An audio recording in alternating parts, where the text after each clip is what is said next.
Competitive exam हमारे new YouTube channel पर दोस्तों आपका मोस्ट वेलकम।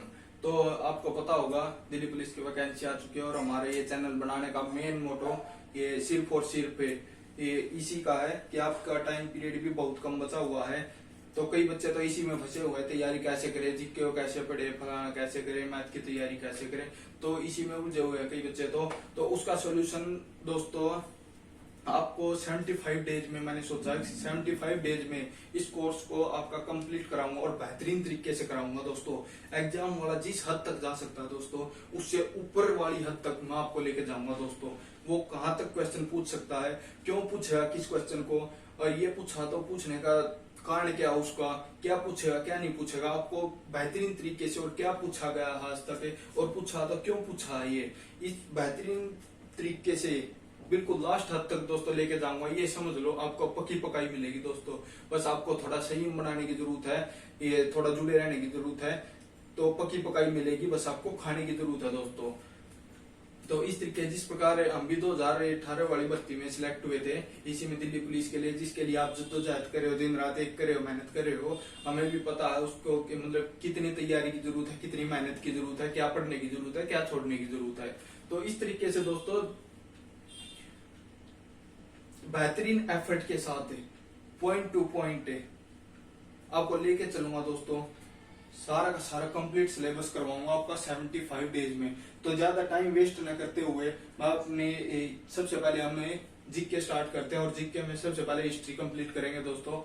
और उसमें सबसे पहले सिंधु घाटी सभ्यता उठाते हैं, तो उससे लेके चलेंगे क्या पूछ सकता है क्या नहीं पूछ सकता, और पूछेगा तो क्यों पूछेगा। आइए चलते हैं। तो सबसे पहले दोस्तों क्वेश्चन पूछता है, हिस्ट्री स्टार्टिंग से ही लेते हैं, इतिहास का पिता कौन है। तो सबसे पहले ये क्वेश्चन पूछता दोस्तों, ये मतलब आने के चांस पूरे होते हैं, कई बार पहले भी पूछा हुआ है, इतिहास का पिता कौन है। हेरोडोटस दोस्तों इतिहास का पिता है। अब इतिहास का पिता ये तो क्वेश्चन 100% आएगा ही आएगा, लेकिन थोड़ी ही जानकारी होनी तो चाहिए, स्टार्टिंग की है, थोड़ा बहुत तो कुछ पढ़ ले अपने नॉलेज के लिए भी। तो हमारे देश को क्या कहते थे क्या नहीं कहते थे। तो महाभारत और पुराणों में हमारे देश को दोस्तों भारतवर्ष कहा गया है। ये क्वेश्चन है एक आधी बार एक आधे पेपर में पूछा भी गया दोस्तों। महाभारत और पुराणों में मतलब कहाँ पर हमारे देश को भारतवर्ष के नाम से जाना जाता था। जैसे ऑप्शन दे देगा महाभारत और पुराणों में मतलब किस नाम से जाना जाता था, ऑप्शन दे देगा हिंद, हिंदू, इंडिया, नो, इस तरीके से ऑप्शन दिए हुए थे। तो महाभारत और पुराण में दोस्तों हमारे देश को भारतवर्ष के नाम से जाना जाता था। एक क्वेश्चन यहाँ से निकलेगा दोस्तों आपका स्टार्टिंग में, हिस्ट्री की स्टार्टिंग से जो क्वेश्चन निकलेंगे बेहतरीन तरीके से लेकर चलेंगे। तो ये थोड़ी अपनी थोड़ी एक्स्ट्रा नॉलेज के लिए हो गया। जैसे ईरानी क्या कहते थे हमारे देश को, ईरानी दोस्तों हिंदू बोलते थे हमारे देश को, और यूनानियों ने हमारे देश को इंदे कहा, और अरब हो गए उन्होंने हमारे देश को हिंद कहा, और जो ब्रिटिश थे अंग्रेज थे उन्होंने इंडिया कहना शुरू किया था दोस्तों। ये हमारे थोड़ी नॉलेज की बात होगी जो पेपर में पूछता है। एक तो हिस्ट्री का पिता कौन हो गया, और एक महाभारत और पुराणों में भारत को किस नाम से जाना जाता है, भारतवर्ष के नाम से जाना जाता है। और उसके बाद जो मध्यकाल है, मध्यकाल में इंडिया को हिंदुस्तान कहा गया था दोस्तों। उसके बाद अपने स्टार्ट करते हैं ज्यादा टाइम वेस्ट न करते हुए सिंधु घाटी सभ्यता। सिंधु घाटी सभ्यता का टाइम पीरियड दोस्तों आपको पता है 2350 ईसा पूर्व से 1750 ईसा पूर्व तक हो गया हमारा टाइम पीरियड। और ये जब आप सिंधु घाटी सभ्यता स्टार्ट ही कर ली, सबसे पहले तो माइंड में यही होना चाहिए कि ये सिंधु घाटी नाम दिया किसने। तो डॉक्टर व्हीलर ने दोस्तों इसका नाम दिया था। किसने? डॉक्टर व्हीलर ने दोस्तों इसका नाम दिया। क्वेश्चन ये पूछने के 50-50 चांस है दोस्तों, अभी तक तो पूछा नहीं है।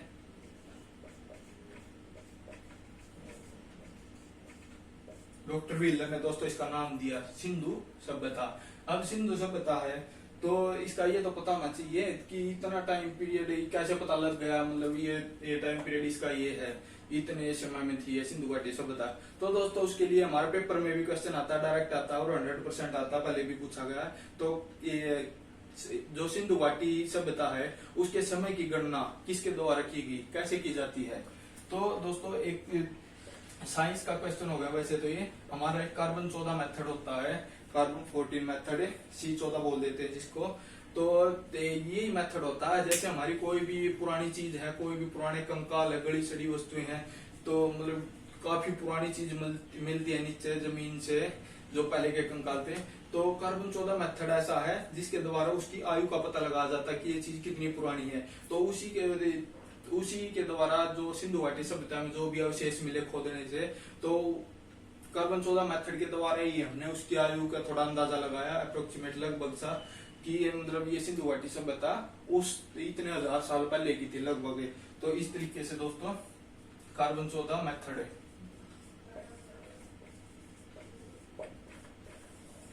आयु की गणना करने के लिए किसका यूज किया जाता है? कार्बन 14 मेथड का दोस्तों। ये क्वेश्चन हो गया आपका। और ये सिंधु घाटी सभ्यता, इसको एक और क्या बोल देते हैं, ये हड़प्पा सभ्यता, हड़प्पा संस्कृति भी बोल देते हैं दोस्तों इसको नॉर्मली। तो अब ये हड़प्पा के बारे में पढ़ेंगे। हड़प्पा संस्कृति नाम किसने दिया? तो ये भी क्वेश्चन हो गया दोस्तों, बाकी पूछता नहीं है, थोड़ा अपने नॉलेज के लिए है, हो सकता है आगे आने वाले एग्जाम में कभी पूछ ले। तो हड़प्पा संस्कृति नाम किसने दिया दोस्तों?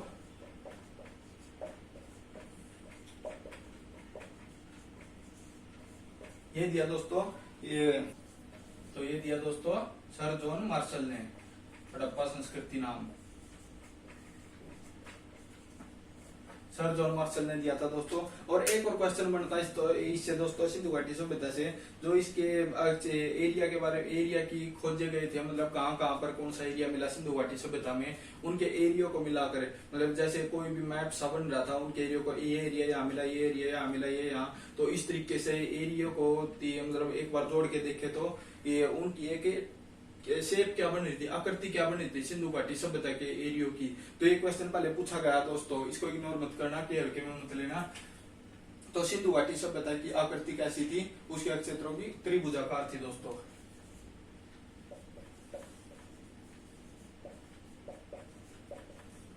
त्रिभुजाकार कैसी आकृति थी? ट्रायंगल शेप की आकृति थी दोस्तों। तो इस प्रकार उसके बाद जो जितने भी स्थान आए, तो दोस्तों अब पढ़ेंगे जो जो स्थान सिंधु घाटी सभ्यता में खोजे गए, ठीक है। तो उनसे कैसे क्वेश्चन बनते हैं, ये जितने मोस्टली 7-8 स्थान थे जो मेन से थे, जिनसे क्वेश्चन आते हैं बार बार। और उनके सन भी 2-3 के पूछेगा, लगभग हड़प्पा का हो गया, और ये मोहनजोदड़ो का हो गया, चंद्रदड़ो का हो गया। मोस्टली इन्हीं के सन पूछता, बाकी के सन नहीं पूछता। और उसके बाद जो जो क्वेश्चन इससे पूछा वो क्या है, ये किस नदी के मतलब किस नदी पर स्थित है, किस नदी के किनारे, और कौन सी जगह पे है, जगह का नाम पूछ लिया, किस राज्य में है, ये कौन सा इंडिया में पड़ता है, कौन सा पाकिस्तान में पड़ता है, इस तरीके से क्वेश्चन आएगा। और उसकी खोज किसने करी उन स्थानों की, इस तरीके से क्वेश्चन पूछता दोस्तों इनसे। तो चलो देखते हैं एक बार। ये जो हड़प्पा था, हड़प्पा की खोज दोस्तों करी थी 1921 में। सबसे पहले हड़प्पा ही ऐसा स्थान था जिसकी खोज करी गई सिंधु घाटी सभ्यता में। तो उसकी खोज हुई कब? 1921 में। सन याद रख लेना दोस्तों, ठीक है। और खोज किसने की? दयाराम साहनी ने, ठीक है। और हड़प्पा कहाँ पर है? पंजाब में। और पंजाब इंडिया में मत सोचना दोस्तों, जो पाकिस्तान का एरिया है, जो पंजाब अब पाकिस्तान के अंडर में आता है, तो वहां पर था ये हड़प्पा। कहने का मतलब ये ध्यान रखना कि हड़प्पा इस टाइम पाकिस्तान में है, क्योंकि इससे क्वेश्चन आएगा। तो हड़प्पा किस नदी के किनारे स्थित है? रावी नदी के किनारे। ये दोस्तों याद रखना, ठीक है। तो याद रखने का तरीका दोस्तों, इसका नाम अगर थोड़ा हार्ड लग रहा तो हड़प्पा, तो अपने अपने हिंट होते हैं दोस्तों, ये थोड़े बहुत याद करने के। हड़प लिया, और मेरे सारे कुछ हड़पने के बाद अब बोलता है दयाराम साहनी, मतलब दया होगी मेरे ऊपर तो राम की, सारा कुछ मेरा हड़प लिया और बोलता है दया होगी राम की। तो हड़प्पा की खोज किसने करी? दयाराम साहनी ने। और पाकिस्तान में पड़ता है रावी नदी के किनारे। तो मोहनजोदड़ो, उसके बाद दोस्तों मोहनजोदड़ो की खोज करी किसने करी? 1922 में हुई थी दोस्तों, इसके एक ही साल बाद। तो ये करी राखलदास बनर्जी ने दोस्तों। और ये कहाँ पर पड़ता है? ये पड़ता दोस्तों सिंध में। सिंध भी दोस्तों ये याद रखना पाकिस्तान में आता है, ठीक है। और सिंध स्थान है, और वहां से सिंधु नदी गुजर रही है। तो मोहनजोदड़ो हुआ सिंधु नदी के किनारे, ठीक है। तो इसका नाम एक बार देख लो, 1922 में खोज राखलदास बनर्जी ने, सिंध जो कि पाकिस्तान में है, और कहाँ पर है? सिंधु नदी के किनारे। ये कैसे भी तरीके से इससे मतलब एक ही उससे हड़प्पा से 3-4 तरीके से क्वेश्चन उल्टा पुल्टा करके पूछ लेगा, हर एक पॉइंट से, हर एक स्थान से। तो याद रखना दोस्तों इनको। तो मोहनजोदड़ो को कैसे याद रखोगे? मोहन मतलब मन को मोह गया, मोहना मन को मोह गया। राखलदास जो रखा हुआ था दास, मतलब जो दास रखा हुआ था वो मन को मोह गया, ठीक है। तो मोहनजोदड़ो की खोज किसने करी? राखलदास बनर्जी ने दोस्तों। तो ये हो गया हमारा, याद रह जाएगा। तो एक और क्वेश्चन बनता है दोस्तों, प्रेतों का टीला या मृतकों का टीला। प्रेतों का टीला या मृतकों का टीला किसे कहा जाता है? मोहनजोदड़ो को कहा जाता है दोस्तों। ये याद रखना, 100% पेपर में आता है, पूछेगा। तो एक क्वेश्चन है आगे से, चनुदड़ो के बारे में देख लो। चनुदड़ो की खोज हुई इनके 3 साल बाद, 1922 में इसकी, 1925 में इसकी, मोहनजोदड़ो के बाद। तो ये मोहनजोदड़ो के पास ही पड़ता है, थोड़ा मतलब 100 किलोमीटर का गैप है इनमें। तो ये भी कौन सी जगह पे पड़ता है? सिंध में दोस्तों, ठीक है। तो चनुदड़ो भी सिंध में हो गया, और इसकी खोज किसने करी? मजूमदार ने। और ये भी कहां पर? सिंध में है, तो सिंधु नदी के किनारे है दोस्तों ये भी, ठीक है। इसका भी याद रखने का तरीका देख लो।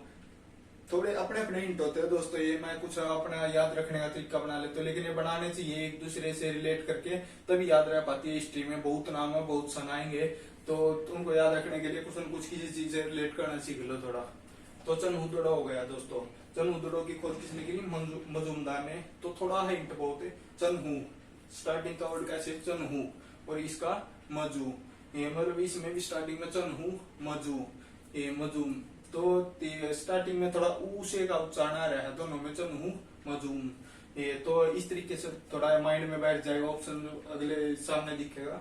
तो चनुदड़ो की खोज की दोस्तों मजूमदार ने, ठीक है। ये याद रह जाना चाहिए आपको, सिंध में है, सिंधु नदी पर। और इसके बाद आता है दोस्तों लोथल। लोथल की बात करते हैं, यहाँ से सन में बहुत कम पूछता है, आज तक तो पूछे नहीं। तो लोथल की खोज किसने करी दोस्तों? SR राव ने। अगर इसकी फुल फॉर्म की बात करी जाए तो दोस्तों, जैसे एस से तो बन गया ये, जैसे शिकारपुरा रंगनाथन राव, तो इस तरीके से इसकी फुल फॉर्म बन गई। लेकिन फुल फॉर्म नहीं पूछता, जैसे लिखी हुई है वैसे ही डायरेक्ट आ जाती है मोस्टली पेपर में। तो लोथल की खोज किसने की? SR राव ने। और लोथल कहाँ पर पड़ता है? क्वेश्चन पूछा गया दोस्तों कि लोथल कहाँ पर है? गुजरात में। और किस नदी के किनारे स्थित है?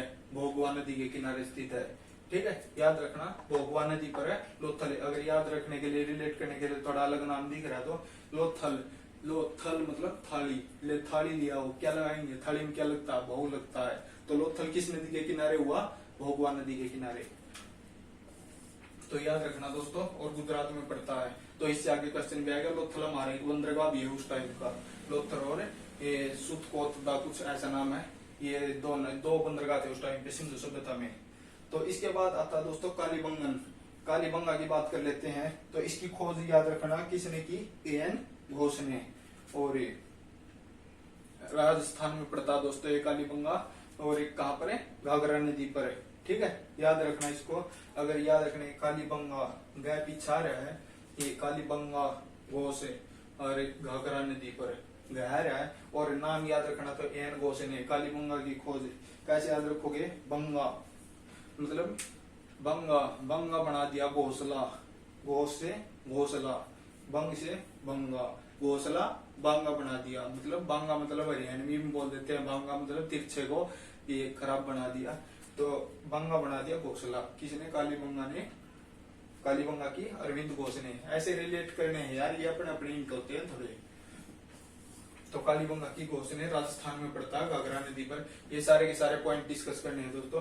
तो इसके एक और दोस्तों रुको, ये तो कालीबंगा को जैसे क्वेश्चन आया हुआ है, पहले भी पूछा हुआ है, जो काले रंग की चूड़ियां हैं वो किसको कहा जाता है? काले रंग की चूड़ियां। कालीबंगा का अर्थ है दोस्तों काले रंग की चूड़ियां। तो दोस्तों ये कुछ नाम और बच गए, 5-4 नाम और जो इम्पोर्टेंट है सिंधु घाटी सभ्यता में जिनकी खोज की गई थी और जिनसे क्वेश्चन बनते हैं दोस्तों। ये तो उनके बारे में एक बार मोटा मोटा पढ़ ले थोड़ा बढ़िया डिटेल से। ये तो बनवाली, बनवाली की खोज 1973 में दोस्तों, और किसने की? RS विष्ट ने, ठीक है। और बनवाली कहाँ पर है? हिसार में पड़ता है, हमारे हरियाणा के हिसार में। और कौन सी नदी पर पड़ता है दोस्तों? बनवाली सरस्वती नदी पर। क्वेश्चन आएगा बनवाली किस नदी के किनारे स्थित है? बनवाली है दोस्तों सरस्वती नदी के किनारे। याद रखने का देख लो एक बार थोड़ा। बनवाली, किसी से बोला कि वो बनवाली क्या तुमने? उसने बोला नहीं यार, वेस्ट से वेस्ट समझ लो। नहीं यार कुछ नहीं बनवा, सब कुछ वेस्ट गया, ठीक है। तो बनवाली, बनवाली खोज किसने की? विष्ट ने, वेस्ट गया सब कुछ। तो ये याद रख लेना अपनी अपनी, ठीक है। तो दोस्तों हो सकता तुम्हारे कुछ काम आ जाए, भला हो जाए किसी का, तो बोल देता हूँ। तो धोलावीरा, तो ये धोलावीरा की खोज किसने की? जेपी जोशी व विस्ट ने। और कहाँ पर पड़ता धोलावीरा? गुजरात में पड़ता दोस्तों। ये लोथल भी गुजरात में पड़ता है, आपको पता ही है ये। और उसके बाद ये कौन सी नदी पर है? नदी इसकी पूछी गई है, पहले भी बहुत बार पूछी गई इसकी नदी। लूनी नदी पर धोलावीरा किस नदी पर है? लूनी नदी पर दोस्तों। और इसका याद करने का देख लो थोड़ा। धोलावीरा, वीरा वीर, वीर होगा तो कोई बंदा, वीर मतलब बहादुर, बहादुर होगा तो उसमें क्या होगा? जोश होगा। तो धोलावीरा की, वीर की खोज किसने करी? जेपी जोशी ने। और विस्ट अपने आप जोड़ लेना। तो धोलावीरा की खोज करी जेपी जोशी ने। और कहाँ पर पड़ता है ये याद रखना, गुजरात में लूनी नदी पर, पेपर में आया हुआ है। तो उसके बाद है दोस्तों आलमगीरपुर। आलमगीरपुर ये 1958 में खोजा गया और इसकी खोज करी दोस्तों जगदत्त शर्मा ने। और कहाँ पर पड़ता है ये? यूपी में पड़ता है दोस्तों, ये मेरठ में। और मेरठ में किस नदी पर है? हिंडन नदी पर। पूछ लेगा हिंडन नदी पर कौन सा सिंधु घाटी सभ्यता स्थल बसा हुआ है? तो मेरठ है। इसी तरीके से लूनी पूछा हुआ था, लूनी नदी पर कौन सा सिंधु घाटी सभ्यता स्थल बसा हुआ है? तो हो गया धोलावीरा। तो इसका याद करने का तरीका देख लो, ये किसने को यो मतलब कहाँ पर पड़ता है ये, उसके लिए ट्रिक थोड़ी। आलम, आलम किससे संबंधित है? एक मुस्लिम कम्युनिटी से रिलेटेड वर्ड है दोस्तों। ये जो मुस्लिम कम्युनिटी में रखते हैं ऐसे वर्ड, आलम, मोहम्मद शाह, कुछ इस तरीके के। कोई हो तो बुरा मत मानना। तो ये आलम में उससे रिलेटेड हो गया। तो मुस्लिम कम्युनिटी ज्यादातर कहाँ पर है? ये यूपी में बहुत ज्यादा है। तो आलमगीरपुर भी काम हुआ यूपी में, मेरठ में। और कौन सी नदी पर? हिंडन पर। उसके बाद रोपड़, रोपड़ दोस्तों हमारे पंजाब में पड़ता है, रोपड़ जिला है के। तो आलमगीरपुर की और इसकी रोपड़ की खोज दोनों की जगदत्त शर्मा ने की थी। दोनों यूपी हो गया, पंजाब हो गया, थोड़े नजदीक नजदीक है। वहाँ खोज किया तो वहां भी चला गया, उसको क्या टाइम लगा? तो दोनों नजदीक है, इसलिए दोनों ही खोज जगदत्त शर्मा ने की। ठीक है। और रोपड़ पड़ता हमारा सतलुज नदी पर। उसके बाद रंगपुर आ गया। रंगपुर की खोज किसने करी दोस्तों? रंगनाथन राव ने। और कहाँ पर पड़ता है? रंगपुर गुजरात में। याद रखने के लिए रंगपुर, ये मतलब रंग आ जाएंगे यार पूरे बिल्कुल, अगर ये गुजरात, अगर ये रात गुजर जाए तो। ठीक है, रंग आ जाएंगे पूरे अगर ये रात गुजर जाए तो। रंगपुर कहाँ पड़ा? गुजरात में। तो याद रख लियो। तो अब इससे आगे और पढ़ेंगे।